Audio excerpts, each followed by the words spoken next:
¿Cómo era vender Moët Chandon en Ibiza? Anda que no te lo has pasado bien o no, es lo típico, ¿no? Pues claro, tú tienes una reputación que es muy alta, tú no puedes masificar esta marca. ¿Trabajar para el grupo de Louis Vuitton mola tanto como parece? Hemos convencido al Corte Inglés de montar una barra Dom Pérignon en la zona de lujo donde estaba Louis Vuitton, Rolex. Creo que la definición del lujo tiene que estar muy vinculado con la raza, con algo único.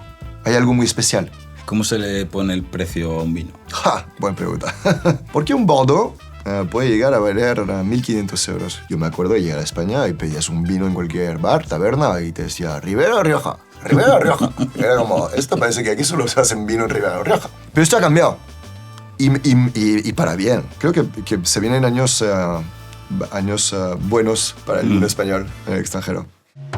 Martín Derrier es el director de marketing y ventas en Bodega Numancia y lleva más de 15 años en el grupo LVMH. Vendiendo Moet en Ibiza y llevando la cuenta del Corte Inglés, aprendió que el lujo no se explica, se siente.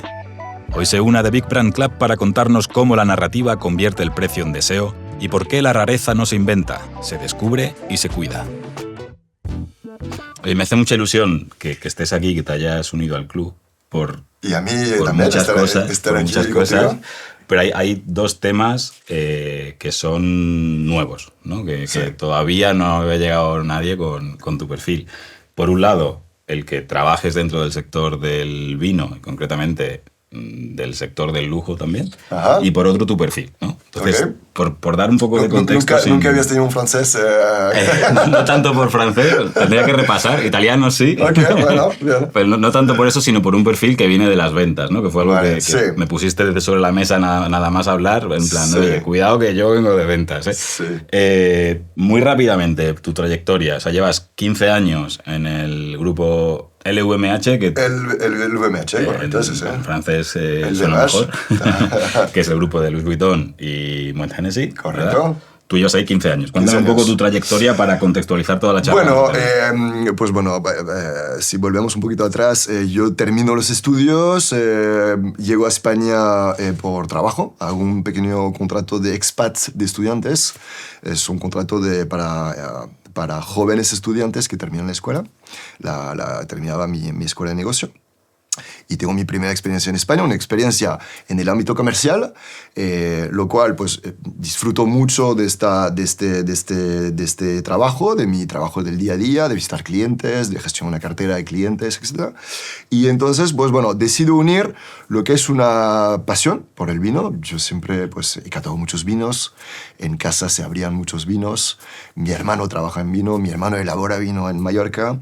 Yo siempre he estado en la universidad un poco el que traía los vinos, el que abría los vinos, o sea, siempre he tenido esta etiqueta En el restaurante, cuando quien lo prueba eras tú, ¿no? Un poco. Entonces, bueno, yo joven, empezando mi carrera, digo, no, quiero trabajar en el ámbito comercial, en sales, y pues me gustaría entrar en el mundo del vino. Claro, yo apunto alto y digo, bueno, mi mundo del vino, aquí hay un gran referente que es Moet Hennessy, que manejan marcas de champagne icónicas. Entonces, la verdad es que mando un currículum, así, sin contactos, mando un currículum, y entonces empezó un proceso de selección que no fue exitoso el primero, o sea, llegué finalista, pero no tuve el puesto. Pero luego tuve la suerte de que me volvieron a llamar para ofrecerme un puesto. Te rescataron del proceso anterior. En plan, ¿Cómo? Te rescataron. Exacto, del proceso anterior, pero por lo visto había causado buena sensación porque me volvieron a llamar para ofrecerme el puesto de responsable de Moet Hennessy, las marcas, o sea, de account manager en Ibiza. Así que es así como entro, y mis primeros pasos en Moet Hennessy remontan hace 15 años, 2010, y soy el responsable comercial de Baleares, básicamente. Vale. Y luego de ahí saltas ya directamente... No, vienes a Madrid, creo, ¿no? Entonces, bueno, son muchas etapas. 15 años, hace 15 años es un largo recorrido. He hecho 2 temporadas en Ibiza. Uh-huh. Y luego me enamoré en ese momento. En ese momento también entonces me casé y tuve la oportunidad de volver a Madrid porque ahí es donde vivía mi mujer en su día. Entonces, bueno, tengo la suerte de tener un jefe que me propone ese cambio. Madrid, estoy varios años gestionando distribuidores. Entonces, solo para ponerte un poco en contexto, Moët Hennessy no tiene retail, todo es una red de distribución, y entonces distribuye sus productos a través de otros distribuidores que ellos luego entregan las botellas a los locales de hostelería, etc. Vale. Entonces, yo manejaba lo que es estos distribuidores. Esto durante unos años, y luego tengo otro cambio, no menor, que fue bastante importante en mi carrera, que pasé a gestionar una gran cuenta en España, que es el Corte Inglés. Es otro oficio completamente. Imagínate, pasas de gestionar estas marcas en la hostelería, al final tener que negociar con un comprador de una gran superficie, pues es otro juego, otro trabajo. También es un momento muy bueno, porque tú antes hablabas de la navaja suiza. Me ha gustado porque yo en su día tuve un jefe que creo que me ayudó a abrir un poco la mente. Yo era quizás joven y estaba como muy obsesionado con una carrera muy lineal. Yo tenía claro que me gustaba el canal donde trabajaba, que era la hostelería. Yo me consideraba, tenía buenos resultados, me consideraba buen vendedor, creo que había entendido bien y tenía éxito en lo que hacía.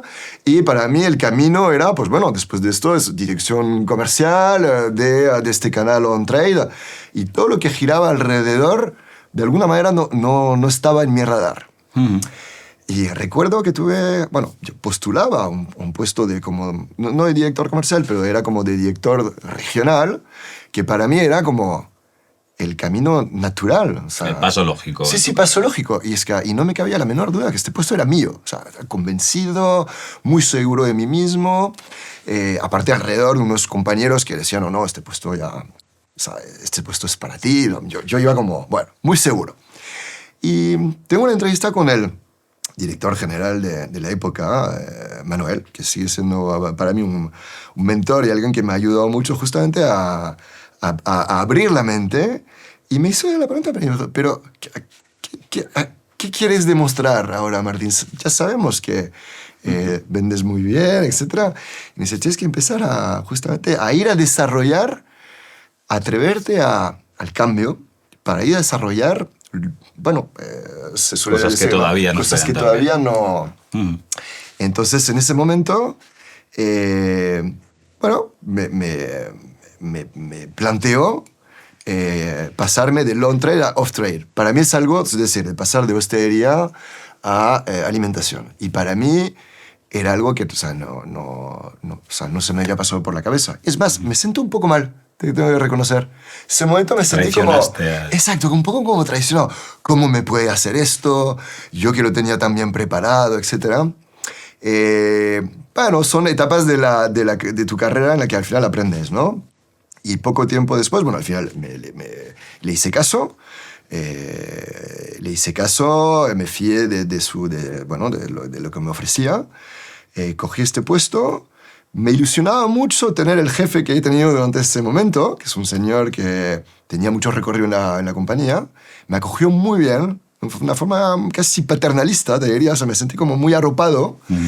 Y me di cuenta rápidamente que este paso lateral, que ya no era un paso hacia arriba, sino que ese paso lateral me daba... primero, me enfrentaba a una forma de hacer negocio dentro de la compañía que yo no conocía, que tenía que aprender, que era relacionado mucho con la rentabilidad de los productos.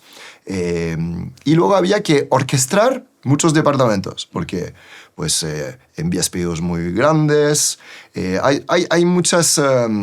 entonces he pasado de quizás tener un papel un poco más individualista, donde tú gestionas tú solito tus clientes. Esto es algo de los equipos de venta, es muy habitual, ¿no? El comercial es su cliente, así y es él que lo gestiona, ¿no?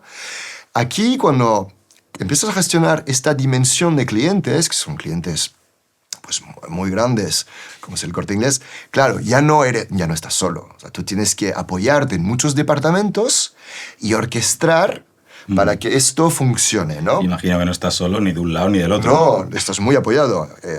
Del lado del cliente, que también imagino que pasas de interactuar con una única persona a tener que interactuar con un equipo del lado del cliente. Del lado del cliente es bastante también con uno, ¿eh? ¿Sí? Sí, o sea, lo que es la negociación sigue siendo muy de tú a tú. Es decir, hay un comprador y hay un representante o un representante de la empresa. Pero en background, tú tienes que realmente armar algo muy gordo y tú no puedes hacer esto solo. Tienes que apoyarte en equipos de marketing, en equipos del departamento financiero, y al final esto hace que vas también cogiendo, vas aprendiendo un poco de cada departamento.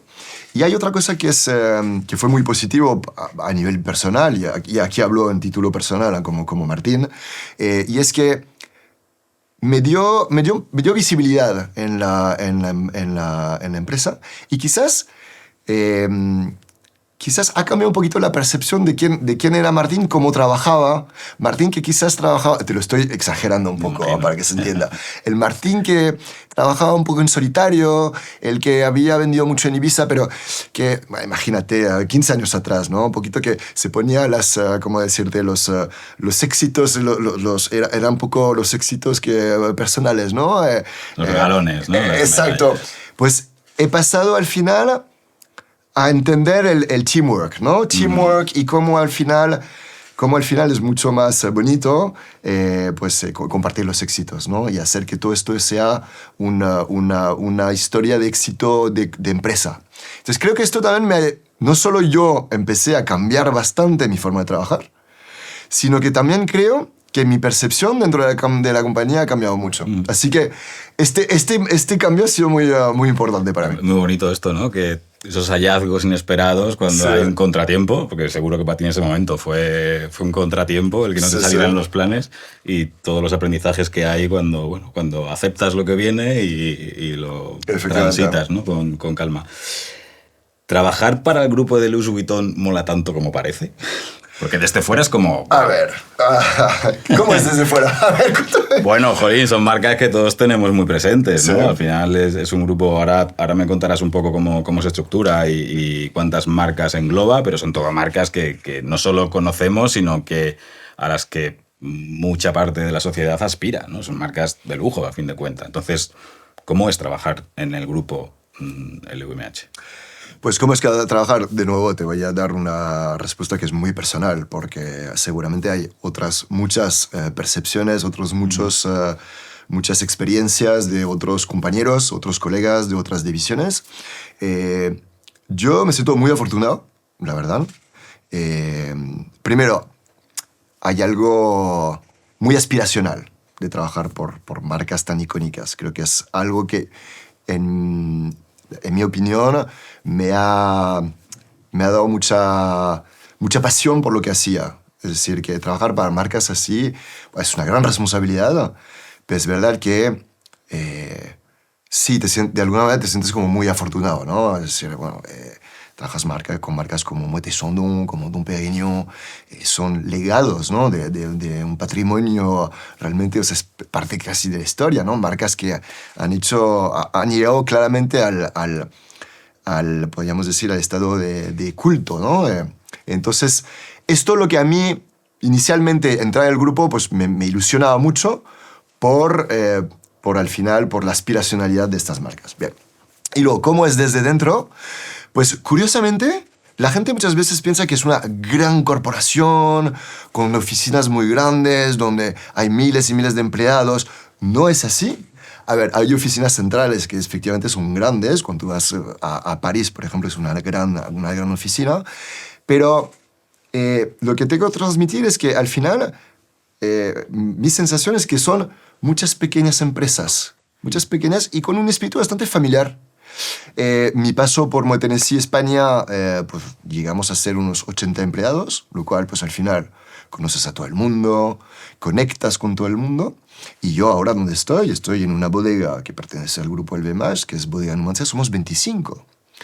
25 es pues un tamaño de nuevo, muy familiar, o sea, es un tamaño muy pequeño. Una mesa de Nochebuena, una cena de Navidad. Sí, sí. Pues mira, aparte se lidera mucho por el ejemplo. Es decir, yo, pues mira, te voy a dar una anécdota. Yo fui papá hace 6 años. Pues nada, cuando eres padre, pues bueno, tienes otra... Tú también tienes una niña pequeña, ¿no? Pues bueno, tienes otras responsabilidades como papá. Tienes un horario también, pues al final tienes que ir a la guardería, tienes que recoger a tu niño. Entonces, todo esto... te puedes sentir un poco agobiado, ¿no? Cuando tú tienes que, al final, tienes tu responsabilidad laboral. Lo bueno que yo he notado en ese momento, pues en este momento el comité de dirección de Moet Tennis España era liderado por mujeres. La mayoría, o todas, ¿no? Todas eran madres. Y al final... todas pues lideraban a través del ejemplo, es decir, pues por ejemplo, pues no cogían ninguna reunión tras las 5 porque ellas pues luego tenían que ir a recoger a sus niños, cosas que son pues la verdad que se valoran mucho a la hora de esa flexibilidad, esa conciliación laboral y familiar. Yo en ese sentido me siento muy afortunado y creo que es muy acertado, porque creo que un papá o una mamá feliz y que no siente este agobio, esta presión laboral, al final rinde más. Y el momento lo encuentras. Si, bueno, yo no sé, si necesitas terminar un asunto, pues bueno, después de acostar a tu hijo, te vuelves a conectar y entonces terminas. Pero sí, o sea, creo que se está poniendo mucho esfuerzo en cuidar el bienestar del empleado. De nuevo, es realmente un testimonio muy personal, pero yo lo he notado así y estoy muy agradecido de que sea. Si llevas 15 años dentro, imagino que tiene cierta validez ese testimonio. Yo siempre he entendido el trabajo así, ¿eh? De hecho, el principal motivo por el que fundar Soluble fue, oye, vamos a hacernos el trabajo que a nosotros nos gustaría tener, ¿no? Sí. Y para nosotros han sido cosas que hemos dado por hecho en alguna ocasión, que tampoco se debe dar por hecho, ¿no? Porque ahí fuera, bueno, pues no siempre es un estándar, ¿no? Pero más allá de que haya una cuestión de valores, de principios, es que lo que tú dices, que se rinde más en todos los aspectos de tu vida, ¿no? Que parece contraintuitivo, ¿no? De cuanto más trabajes, más vas a hacer. No. O sea, es tan importante que estés bien fuera del trabajo, que estés bien con tu familia, que estés bien en tu casa, que estés sano, que te cuides, que hagas lo que te guste hacer. Me da exactamente igual lo que hagas, pero hazlo. Y que cuando estés trabajando, pues estés trabajando estando bien y que te apetezca, ¿no? Sí, yo creo que no hay nada más beneficioso para una compañía de tener a empleados felices, con ganas, motivados. Y esto pasa por el bienestar personal. Sí. Entonces, pues fíjate que no me esperaba yo hablar de esto. Pues mira, ha salido así tan natural. ¿No? Está bien, tan natural. Es maravilloso esto. Por entender un poco el conglomerado de empresas y luego ya profundizar en las etapas de tu trayectoria. El grupo LVMH es la unión, en un principio entiendo, de Louis Vuitton y Moet Hennessy. Sí. Y dentro hay un montón de marcas. Ajá, correcto. ¿Cuántas marcas hay más o menos? Pues ahora son muchísimas marcas. Entonces son varias divisiones. Vale. Y lo curioso es que al final, a pesar de tener tantísimas marcas, cada una conserva su propia identidad. Uh-huh. Eso es como si fueran realmente pues, marcas por separado. Y de hecho, o sea, están realmente muy como si funcionaran como pequeñas empresas que luego me gusta mucho cómo las llamáis, ¿no? Que las llamáis Maison. Maison, sí, Maison. Ya denota un poco ese carácter familiar, ¿no? Es verdad, sí.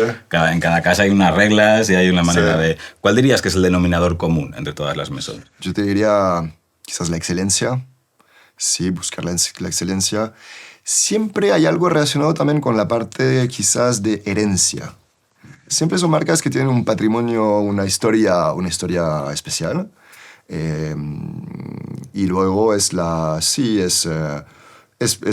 búsqueda de la excelencia, sí. Pero, por ejemplo, me gusta que hables de herencia. Sí. ¿No? Cuando yo pienso en lujo, ¿qué es el lujo? Para mí el lujo tiene que ver con exclusividad. Ajá. La escasez hace que algo sea apreciado. Ajá. Tiene que ver con herencia. O sea, el lujo inmediato o joven Sí. me chirría. Ajá. A nivel de concepto. Ajá. Y tú hablas de herencia, ¿no? Ajá. Como que todas las marcas tienen esa parte. Y luego una parte de excelencia, de querer hacer las cosas bien, ¿no? Como algo intrínseco. Sí. No sé si hay algo que se me escape. Yo añadiría, y casi como primer atributo, es el saber hacer. Es decir, tienes un savoir-faire, que es lo que realmente hace que la marca destaca, ¿no? La herencia me gusta mucho también.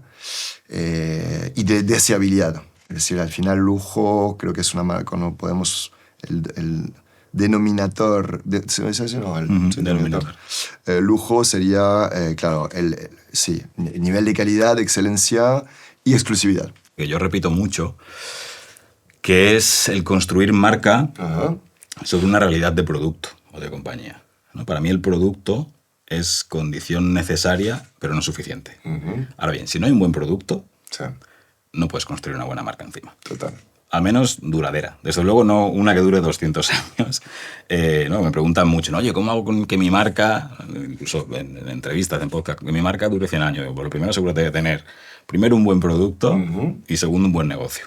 O sea, porque la sostenibilidad de ese producto en el mercado es fundamental para, a partir de ahí empezamos a hablar de construir una marca, ¿no? Y estoy de acuerdo que es evidente que en todo el grupo hay ese patrón de calidad en el producto como primer paso.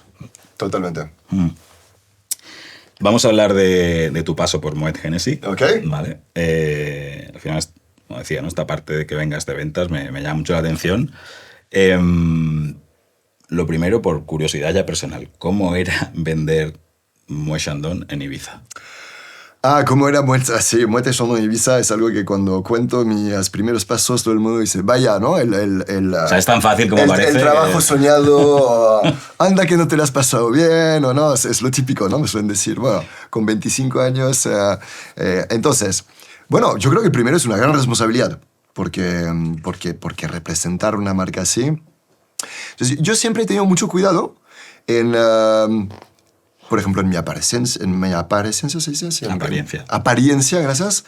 En siempre tiene un trato muy elegante y muy respetuoso con los clientes. Y creo que es porque al final yo no iba a estas reuniones como Martín de Riel, sino que al final soy el representante o el señor Moet. Muchas veces me llamaban Martín Moet y todos mis compañeros que venden ahora mismo, que siguen en Moet Hennessy, que venden otras marcas, Veuve Clicquot, Moet, Dom Pérignon, muchas veces se les conoce como David de Dom Pérignon o Fran de Veuve Clicquot, o sea que es algo realmente, ¿no? Te han relacionado con la marca. Por lo cual, lo primero, una gran responsabilidad, porque él es el portavoz de una maison que tiene 200 años de recorrido, que tiene un aura, tiene una imagen, por lo cual tienes que estar a la altura, ¿no? Entonces, lo primero es eso. Y, porque yo entiendo por dónde va un poco tu pregunta, es verdad que estás muy solicitado, porque al final manejas una marca que tiene mucho atractivo, una marca que es un reclamo. Tenemos que volver atrás, ¿no? 2010... ¿Cómo consigues, por ejemplo, nuevos clientes en Ibiza? O sea, claro, quiero decir, cuando te conoce todo el mundo... Lo voy a exagerar un poco, pero es verdad que en ese momento casi que tienes que gestionar un poco las peticiones, o sea, la demanda, o sea, es decir, va a ser un poquito prepotente, sonar un poquito prepotente ahora, pero quiero decir que en ese momento mi gran reto es estar en el buen sitio. Yeah. Porque muchos clientes quieren Moet, ¿no? Claro. Si tú montas un local de hostelería, tienes un pequeño chiringuito, claro, lo primero que quieres es que se vea la marca Moet Chandon, como podría ser otra marca de la competencia, estamos hablando de Moet, pero lo que quieres es, al final, tener una fachada que va a ser un reclamo de cara a tu clientela, ¿no? Entonces, Moet, en ese momento, y sigue siendo, pues un gran reclamo, porque te posiciona el local de hostelería, te posiciona como muy alto en la pirámide. Entonces, al final, la responsabilidad y, digamos, el reto de un comercial que representa esta marca es, al final, saber con quién hacer negocio. Porque claro, si tú quieres... Sí, hay un trasvase de reputación bidireccional ahí. Claro, tú tienes una reputación que es muy alta, tú no puedes masificar esta marca. Si empiezas a poner tu marca en todos los locales y que se ve aparte en todos los locales... Y relacionado con esto, conectándolo con lo anterior que hablábamos, desde fuera, y es percepción 100% personal, pero parece que Ibiza, o lo que entendemos por Ibiza y por la zona de fiesta de Ibiza, Sí. el lujo tiene más que ver con esa apariencia que con esta parte más espiritual, ¿no? Sí, Entonces, vale. ¿cómo hacías tú a nivel personal Sí. para gestionar esto, ¿no? De lo que tú sabías que estabas vendiendo, tradición, producto, calidad y demás, y Sí, al final, sí, bueno, sí. pues tener una cuenta de resultados y tener un mercado que es el que es Ibiza, donde seguro que hay gente que disfruta Sí. del producto como esa Seguro, experiencia sí, más sí. espiritual del lujo, pero luego hay mucho también como icono de, oye, pues A ver, sí, entiendo tu pregunta. Yo como comercial no puedo estar detrás de cada consumidor. No, pero lo que hay que... Creo que el cuidado es tener la marca en el buen sitio. Para mantener ese nivel de deseabilidad tienes que estar en los mejores sitios, en las mejores zonas.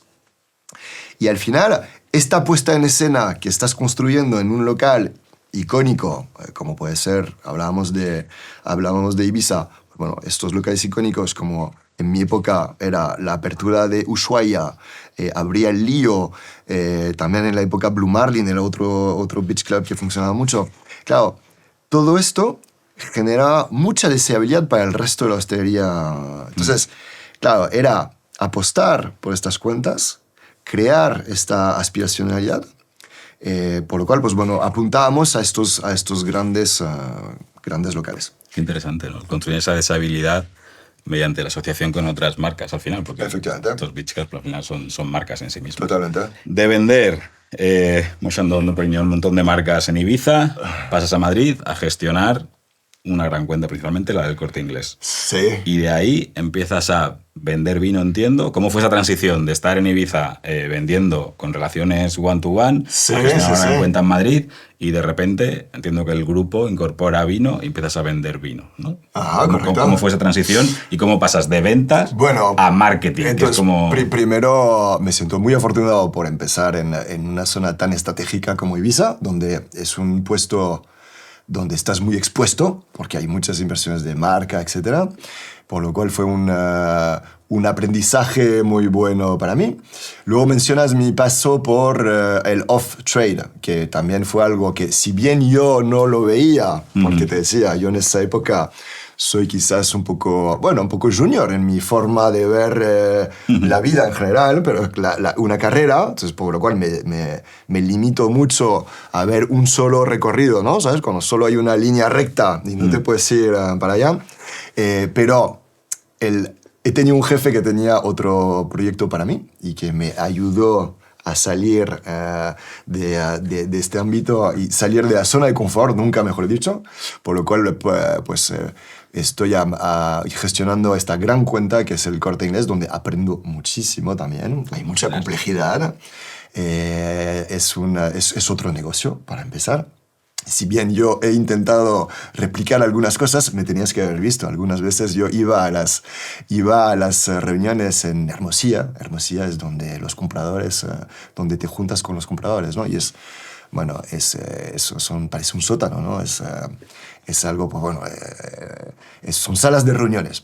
Lo voy a dejar así, son salas de reuniones. Yo venía con mis botellas de champán, no, porque os voy a presentar este vino. Entonces, intentaba recrear lo que a mí se me daba bien en la experiencia anterior, que era básicamente abrir botellas y compartir para que tú puedas, al final, conectar con la marca. Yo siempre, o sea, lo que más me ha gustado trabajar en Moët Hennessy ha sido justamente eso, crear conexión emocional con diferentes marcas. Hoy es con Numancia, pero con las marcas. Entonces, cuando a mí me ponen como responsable de alimentación, yo digo, yo voy a seguir haciendo lo que a mí se me da bien. No me vale solamente hablar de números y de marginalidad, etc. Y creo que fue algo disruptivo, por lo cual, ¿cómo es? Lo que tenía en mente mi jefe en esa época, de poner a alguien que viene de otro background y ponerlo a negociar con compradores, pues aportaba de alguna manera ese punto disruptivo, ¿no? ¿Vale? Así que bueno, no siempre me han permitido abrir las botellas donde he querido. Algunas veces me han dicho, no, estamos aquí para... Saca el Excel y guarda la botella. Saca el Excel, guarda la botella, exacto. Pero bueno, yo venía un poco con esa mentalidad y me fue bien, la verdad. Yo tengo algo que realmente me enorgullece. Hemos convencido el Corte Inglés de montar una barra Dom Pérignon en la zona de lujo donde estaba Louis Vuitton, Rolex, del centro de Castellana, que es el flagship del Corte Inglés. Aparte acaban de hacer una reforma, etc. Y nosotros, claro, tienes que entender la mentalidad de un Corte Inglés donde tiene la bebida por un lado y luego tiene plantas que están repartidas por categoría. No. Nosotros queríamos montar la barra. No la queríamos en el Club del Gourmet. Nosotros queríamos una barra donde se sirva champán, pero lo queríamos totalmente en el medio de las tiendas de lujo. Es súper disruptivo para un Corte Inglés, ¿vale? Pues pero eso tiene mucho sentido, por otro lado. Pues a nosotros nos parecía que era como muy innovador y muy disruptivo, que el mismo cliente que viene a pasear y compra pues, un bolso en Louis Vuitton o se viene a ver un Rolex, pues que pase por ahí y en su consumer journey, ahí me sale marketing, ¿no? En su recorrido de compra, al final se pueda parar a tomar una copa de Dom Pérignon. Un poquito loco, ¿no? Todo eso, pero bueno, era... A mí me cuadra bastante. Bueno, pues... O sea, me choca más imaginármelo en el Corte Inglés. Pues lo hemos conseguido. Hemos conseguido un pop-up, lo que llamamos un pop-up, una especie de shop-in-shop, o sea, es una tienda dentro de la... Un corner en terminología del Corte Inglés. Donde tenía una barra, donde he pasado semanas, donde yo iba ahí a dar catas y donde abríamos botellas y donde pues han venido muchísimos clientes, han venido los directores también del Corte Inglés. Así que, bueno, un buen logro. Sí, sí. Y después de eso, bueno, la compañía me propone este nuevo reto con los vinos. Al final, yo en ese momento lo acepto con mucha ilusión. Digo, mira, me quieren ahí, pues voy a darlo todo, sinceramente. Te contextualizo un poco. Es una empresa donde siempre se ha puesto mucho foco en los champán. O sea, Moet Hennessy es, bueno, en el mercado español sobre todo, donde el champán, el protagonismo del champán es muy importante. La facturación es muy importante, la facturación de champaña. Y entonces luego tienes spirits, o sea, los espirituosos, pero el vino en ese momento, bueno, está, pero realmente no hay mucho foco en ello, por lo cual es como coger un proyecto desde cero. Cuando por fin proponen poner a una persona bueno, encargado de los vinos, es algo que hasta la fecha nadie ha hecho. Por lo cual, lo veo como algo muy interesante. A mí me encantan los vinos y le veo una oportunidad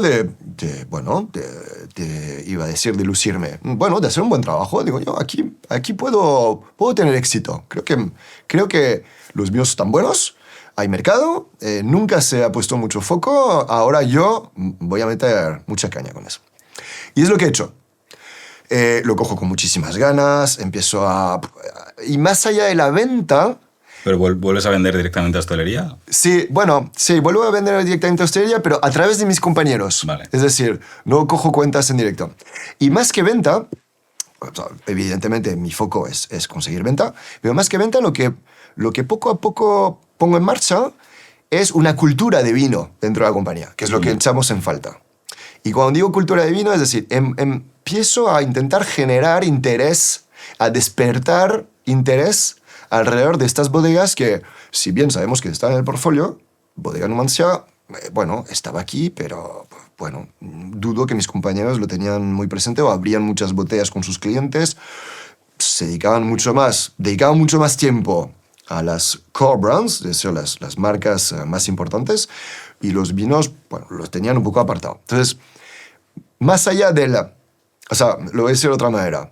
Yo he entendido rápidamente que para conseguir éxito en venta, para que mis compañeros dediquen tiempo a los vinos, tenía que generar excitement, lo que dicen los ingleses, ¿no? Fueling excitement, ¿no? O sea, despertar entusiasmo. Entonces, más allá por lo cual ha sido apasionante, porque no es que eres embajador de vino o que solamente haces de venta interna casi. También tienes este reto interno de generar entusiasmo. Y esto se me dio bien. Bueno, ¿Cómo lo hiciste? mi opinión. Pues mira, despertó mucha curiosidad, compartí muchas anécdotas, bueno, montaba muchas catas con mis compañeros, mails, donde también hacía un mail con un tone of voice también que era como un poco diferente, con fotos, de nuevo a base de anécdotas, de ¿sabías qué? Todo esto... Se empieza a parecer ya bastante a marketing, ¿no? Ah, amigo, claro.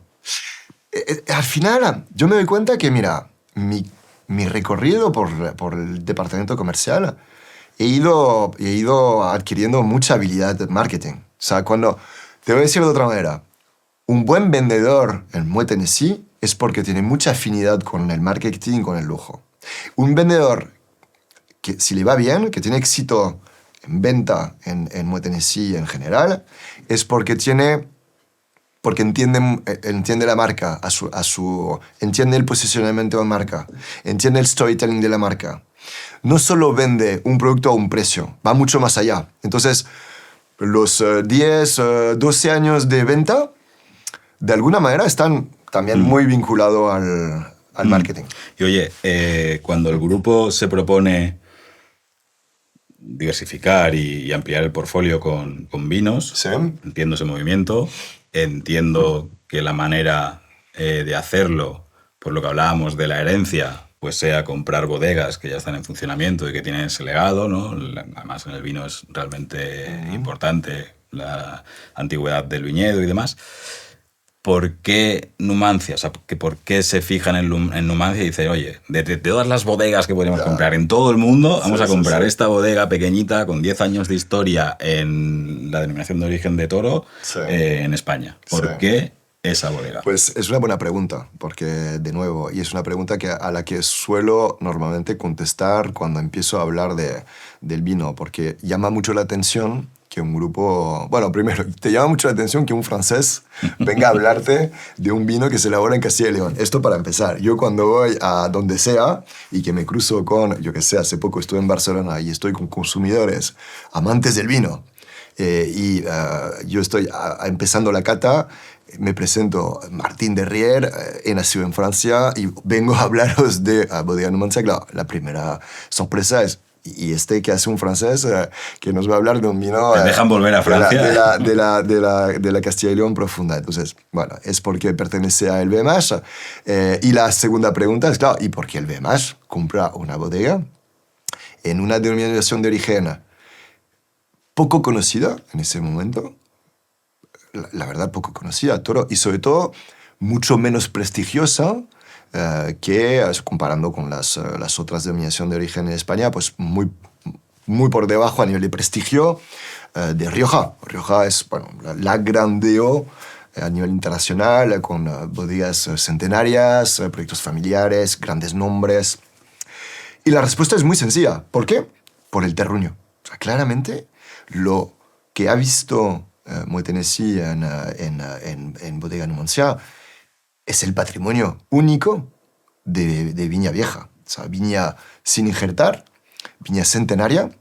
Entonces, que realmente lo que creo ha llamado la atención es justamente tener esta rareza. Volviendo a tu definición del lujo, creo que la definición del lujo tiene que estar muy vinculado con la rareza, con algo único. Hay algo muy especial. O sea, para empezar, tiene que haber algo que es de una rareza especial. Interesante. ¿Qué te aporta y qué te quita pertenecer a un grupo, no sé si tienes los datos porque tú has venido del grupo que compra, Sí. pero como bodega familiar, pequeña, independiente, en ese cambio, imagino que el cambio de realidad es importante, ¿no? O sea, ¿qué ventajas tiene pertenecer a un grupo como... Me gusta mucho como lo dices, yo digo LVMH, pero Vale. ¿qué ventajas tiene y qué inconvenientes te encuentras? En el mundo del vino, en el mundo del vino, formar parte de un gran grupo no necesariamente es algo que suma. Sinceramente, en general, y el mundo del vino en España, bueno, hay mucha gente que quizás apuesta por pues pequeño productor o pequeño o proyectos familiares, por lo cual esa etiqueta de gran grupo francés que viene a adquirir una pequeña bodega quizás ha podido perjudicar un poquito la imagen de Numancia. Es una opinión personal, ¿no? Vale. Yo lo veo desde mi punto de vista como consumidor y como amante del vino, y yo me relaciono mucho con la gente del sector. Creo que puede haber esta connotación de gran grupo. Ahora, la realidad es otra. Y esto es lo que yo suelo compartir abiertamente. Vale, hay un gran grupo y es verdad que al final de mes se reporta y, bueno, y tenemos que al final entregar un budget a una... Bueno, vinculados al grupo estamos, ¿vale? Esto no hay ninguna duda. Pero a nivel de funcionamiento, a nivel de día a día, es que es un tamaño muy familiar y es un proyecto muy, muy humano, o sea, es un proyecto muy pequeño. Y a nivel también de la forma de elaborar y de qué hacemos, nosotros elaboramos 240.000 botellas de forma súper artesanal. O sea, somos un modelo de bodega muy boutique, pero boutique. Y es una palabra que puedes escuchar en muchas bocas de muchos bodegueros que vienen a decir, no, nosotros somos pequeños. Tenemos un pequeño proyecto en la Ribera del Duero, pero es 1.000.000 de botellas. Ya. Entonces, claro, no es lo mismo, y ahí lo dejo, no quiero, porque no digo que está bien o mal, No. pero hay muchas formas de hacer vino y nosotros, desde luego, a pesar de formar parte de un gran grupo, es una forma muy precisa, muy artesanal y por lo cual no escalable. Es decir, muy boutique, muy pequeño.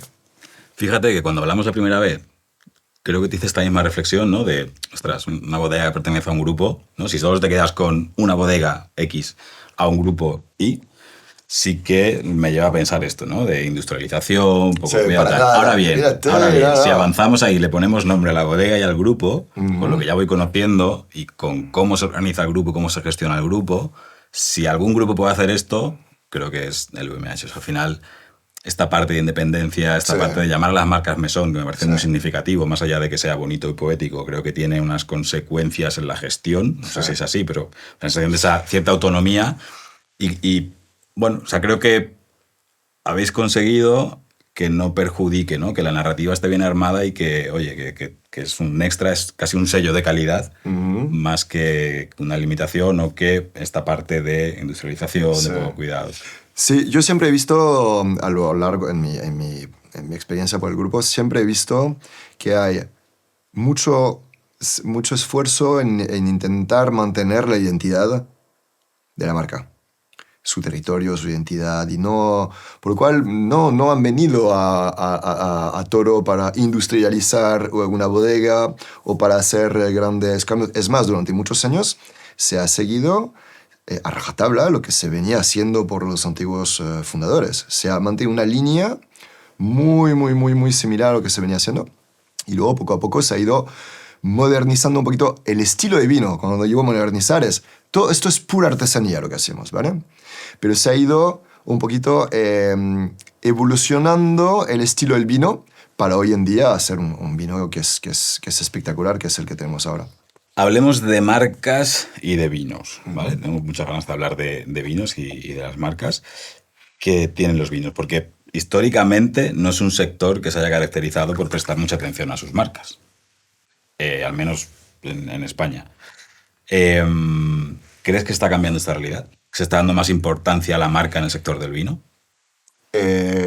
Sí.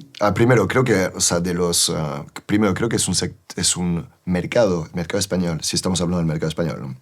Es de lo que conozco un poquito. Vale, entonces el mercado español, lo que siempre me ha llamado la atención, vuelvo atrás cuando llego a España, es lo cerrado que estaba la mentalidad del consumidor y del hostelero, ¿no? Yo me acuerdo de llegar a España y pedías un vino en cualquier bar, taberna, y te decía, Ribera o Rioja. Ribera o Rioja. Y era como, esto parece que aquí solo se hacen vino en Ribera o Rioja. Y luego era marca. Parece que había 4 o 5 marcas, las grandes, bueno... marcas de bodegas. Marcas de bodegas, pero quiero decir, o sea, veías siempre los mismos, ¿no? Cune, Cáceres, no sé, ¿sabes? Entonces, me llama mucho la atención porque yo me he criado en Francia y donde hay una cultura de vino que es justamente un poco al contrario. O sea, el consumidor huye de marcas y va justamente a buscar pequeño vigneron, la uva autóctona de una dimensión de origen que no te habías enterado que existía. Es como era un poco esa cultura, ese acercamiento al vino era así. Entonces, España era como muy curricular, ¿no? Bueno, pues, Rioja, Ribera, y luego tengo a los 4 o 5 bodegueros que son... Vale, pero esto ha cambiado. Y para bien. Esto ha cambiado y para bien. Entonces, creo que los últimos años se ha diversificado muchísimo la oferta de vino. Se han despertado, ¿no? Porque existen, han resurgido y se han visto, por fin hemos puesto foco en otras denominaciones de origen. Gracias a grandes bodegueros, mira, por ejemplo, Álvaro Palacios en Priorat fue el que realmente ha puesto luz en esta DO, que hoy en día son vinos que están en la cima de la... Hay como una jerarquía de marcas, ¿no? Marca país, marca denominación de origen, marca bodega, incluso marca vino. Porque luego hay vinos que va buscando ese vino, no tanto la bodega. Claro. Es que aquí ahora hay muchos capítulos que podemos abrir. ¿Sabes? Volviendo un poco a lo que es dentro de España, creo que se ha, y para bien, abierto mucho a otro tipo de vino. Y hay grandes nombres de este sector que han ayudado a despertar interés por otras denominaciones de origen y otro tipo de uva. Mira, Raúl Pérez, por ejemplo, con el Bierzo, ha hecho que la gente pues, descubra. Por lo cual, por fin ya abrimos abanico y englobamos lo que es la riqueza del terruño español, porque es muy rico. Tú tienes el Priorat, te comparas con los vinos de Mallorca o los vinos de Toro, o sea, realmente tienes un mundo, ¿no? entre este tipo de... Entonces, creo que por fin estamos volviendo a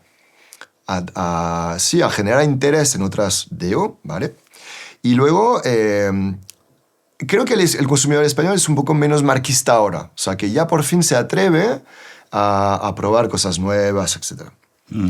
Van de la mano, ¿no? Al final que el mercado evolucione, madure y que no te la juegues tanto probando cosas nuevas, ¿no? De que la probabilidad de acierto sea considerable, pues te anima a probar, ¿no? Yo creo que aquí somos muy conservadores en ese sentido de no me la juego. Quizás ¿no? De hecho, es incluso la propuesta de valor de algunas denominaciones de origen, ¿no? El Rioja o Ribera, cuando empiezas a entender de beber vino y dices, oye, Ribera es acierto seguro y Rubeda para los blancos, y sabes más o menos lo que te va a llegar, ¿no? Hay poco margen de error ahí. Esto no sé si es causa o consecuencia, pero es un sector con una cantidad de marcas a todos los niveles, denominaciones de origen, marcas de bodega y marcas de vinos, que es atroz. Entiendo que la competencia es atroz también. Sí. Y a la vez hay unos patrones de consumo muy particulares, ¿no? Entonces, ¿cómo es la realidad del sector en ese sentido? O sea, ¿hay rivalidad entre bodega? ¿Hay una competencia feroz real, más allá de que haya muchas marcas? Competencia feroz, no. Esto muchas veces uno cree que entre bodegueros o a nivel comercial, ¿no? Que uno pues se están haciendo la competencia. No, hay mucho respeto. Nosotros siempre hemos tenido mucha humildad de cara a los demás. Catamos mucho la competencia. Y luego, cómo está el negocio, diferenciaría mucho entre lo que son los vinos más baratos y luego lo que son los vinos más icónicos, fine wine. Creo que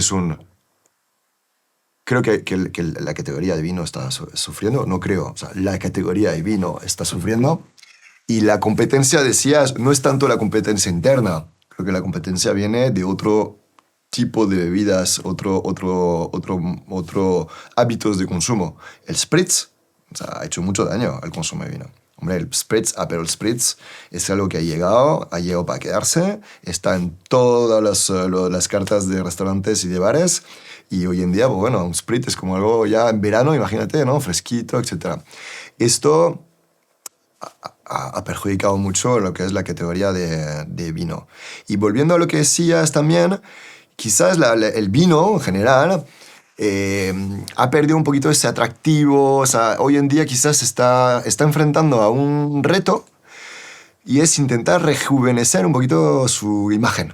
De hecho, me hace pensar, no sé por qué, no sé si has visto, hay una publicidad ahora, Divino. No, Divino, que es como creo que es la Federación Española del Vino, que ha hecho una publicidad como para volver a provocar momentos de consumo. En esta publicidad ves que es una chica que se va a juntar con unas amigas, divino, divino. Entonces, ¿y por qué eso? Porque creo que, bueno, de nuevo, no creo, porque la categoría de vino no está pasando por un buen momento. Tenéis más que ganar como equipo, ¿no? que para competir entre vosotros. Nosotros, de nuevo, me aparto un poco lo que son los vinos de lo que llamaría fine wine, es decir, los vinos caros, básicamente.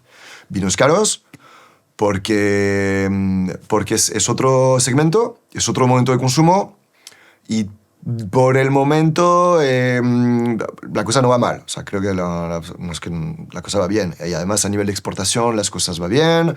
La marca España está en un buen momento ahora a nivel internacional. Sí. O sea, hay buena reputación. ¿Qué percepción hay de la marca España en cuestión de vino fuera? Pues mira, es buena. Es buena.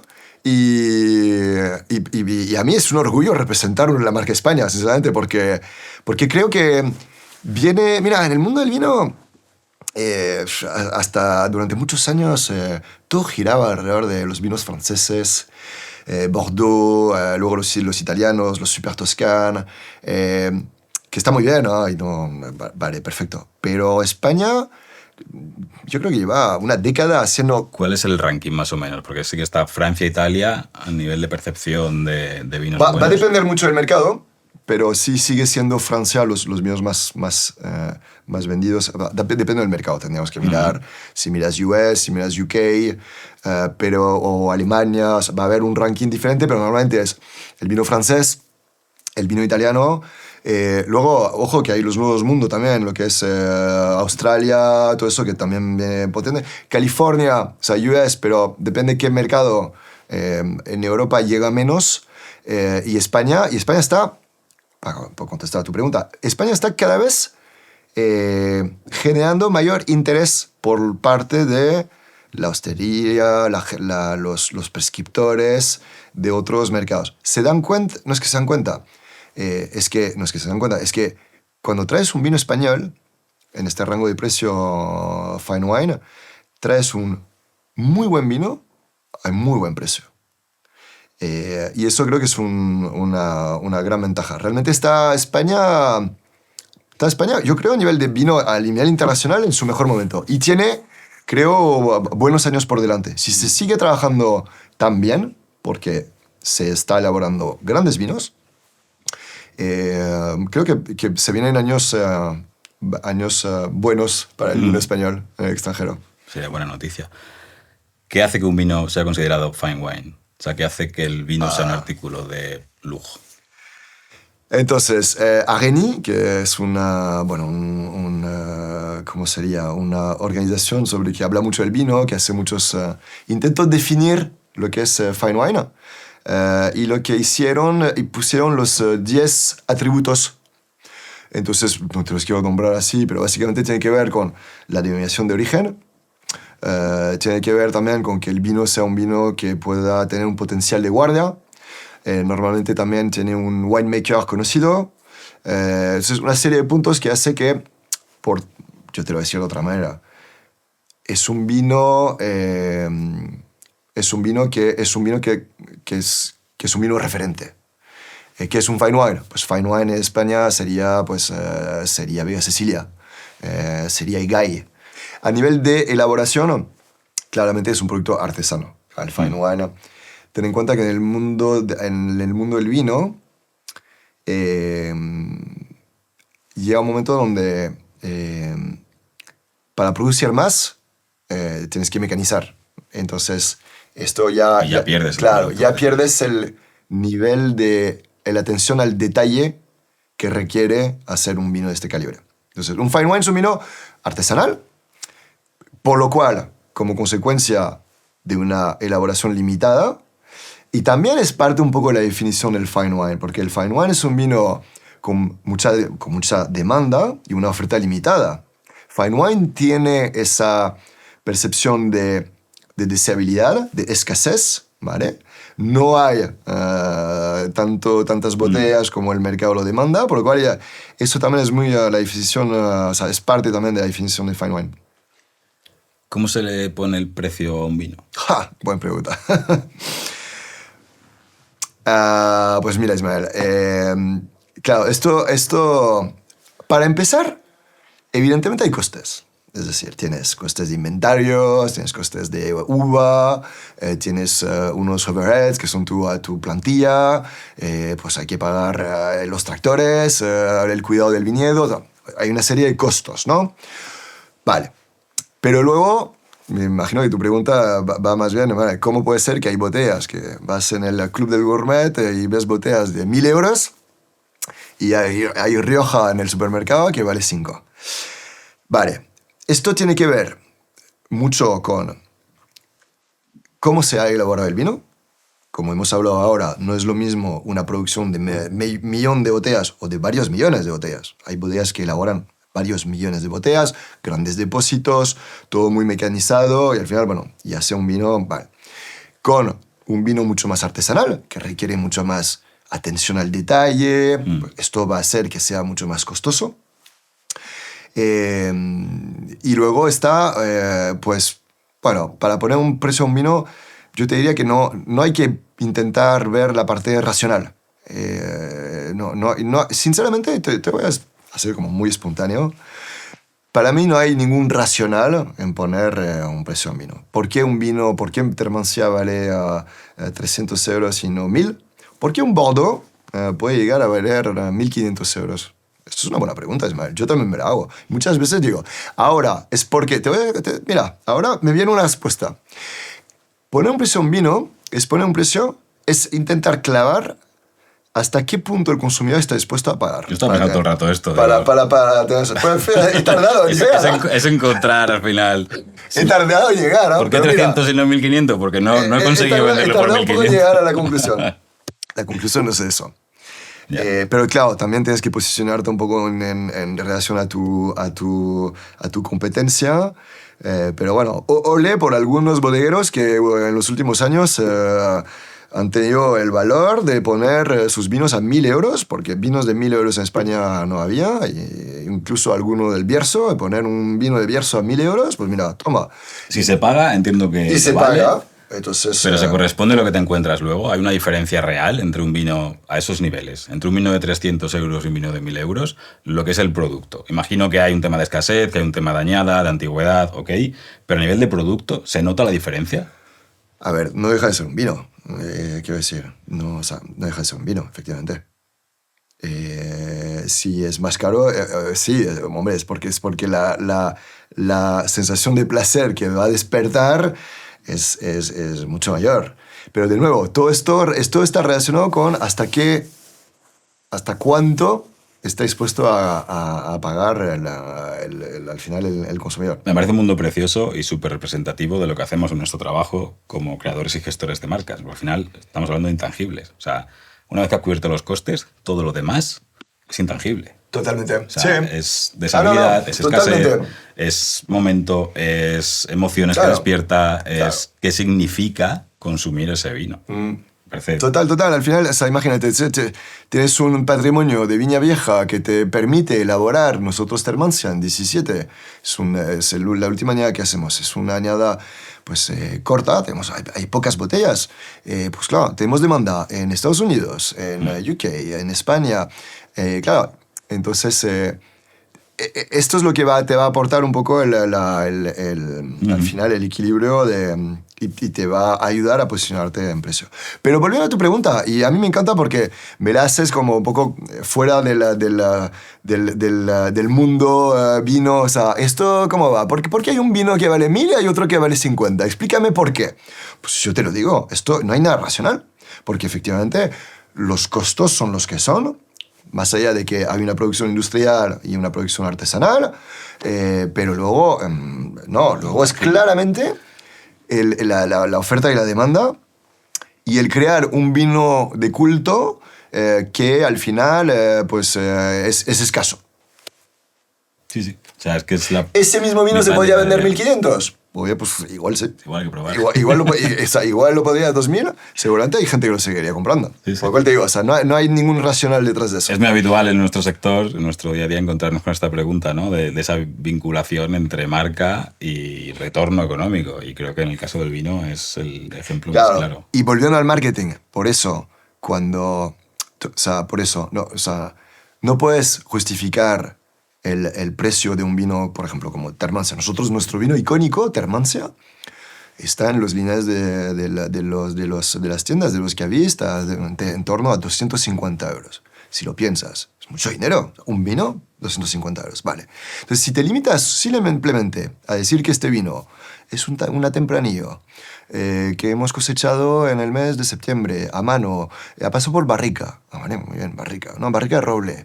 Francés. 20 meses. Vale. Y luego lo hemos puesto en botella y lo hemos esperado 5 años. Todos estos datos técnicos con eso igual llegas a 30, 40 no aportan nada. Claro. O sea, ahora, y ahí está todo al final mi papel, ¿cómo decir? Mi papel ahí es intentar ser un especie de mensajero, un humilde mensajero, intentar transmitir lo que hay detrás. Uh-huh. ¿Es un gran vino? Sí, pero ¿por qué? Ah, vale, entonces ya entramos. Entonces ahí mi papel a nivel de marketing es intentar transmitir qué hay detrás de esta botella. ¿Y qué hay detrás? Y si te digo que detrás de esta botella hay 200 años de historia. O sea, nosotros elaboramos Termancia, cuando tú catas Termancia, catas un vino que está elaborado con uvas que proviene de una parcela de media hectárea, una de ellas es una hectárea que se llama Las Penicas, que tiene 200 años y que sigue produciendo uva. Y esto será casi las últimas parcelas tan antiguas en este mundo. Imagínate ya que hay un viticultor que la plantó a principios del siglo XIX. Y aquí está, aquí sigue. Se ha ido cuidando generación tras generación, sigue dando uva, muy poquita uva, con muchísima complejidad. Y nosotros luego, pues bueno, intentamos elevar la expresión de este patrimonio único, entonces es esa parcela y otras unas cuantas, todas por encima de 150 años, y luego nosotros con muchísima pasión, savoir-faire y meticulosidad intentamos elaborar algo atemporal. Porque Termancia es la temporalidad. Termancia es un vino que va a evolucionar en el tiempo, que tú puedes comprar hoy, vale, te cuesta 250 años, pero lo puedas abrir con tu hija cuando tenga 25. Y es algo también muy bonito, ¿no? El tener un producto que va también trascender los años, ¿no? Entonces, cuando ya te cuento esto, no te voy a hacer la cata entera, pero cuando te cuento esto, no me estoy ciñendo a lo que es la parte racional, puramente de elaboración, etc. Estoy yendo a lo que es al storytelling que hay detrás, para intentar conectar con pero que es con verdad, tus ¿no? emociones. Que muchas veces se habla de storytelling como contar cuentos y no, jolín, es poner el foco en lo intangible, en eso que no es tan técnico, no es racional, es como te vas a sentir tomando algo que tiene tanta historia. Efectivamente, sí, sí. Pues oye, vamos a dejar aquí. Sí, muy bien. Si te parece bien, si no, seguimos. Perfecto. Has estado a gusto, has estado cómodo. Yo he estado a gusto, mucho. Te agradezco las preguntas, el tiempo, y ha estado muy bien. Qué menos, me alegro Muy divertido. de que haya estado Muy buena a gusto. experiencia, la verdad. ¿Sí? Sí, sí. Eso es lo importante. Mi nombre es Ismael Barros y hasta aquí este episodio de The Big Brand Club, el podcast con líderes de grandes marcas coproducido por Soluble e Iberian Media. Escúchanos en tu plataforma favorita y suscríbete en la web para acceder a contenido exclusivo. Si crees que alguien más debería escucharnos, comenta, dale like y comparte. Hasta el próximo episodio.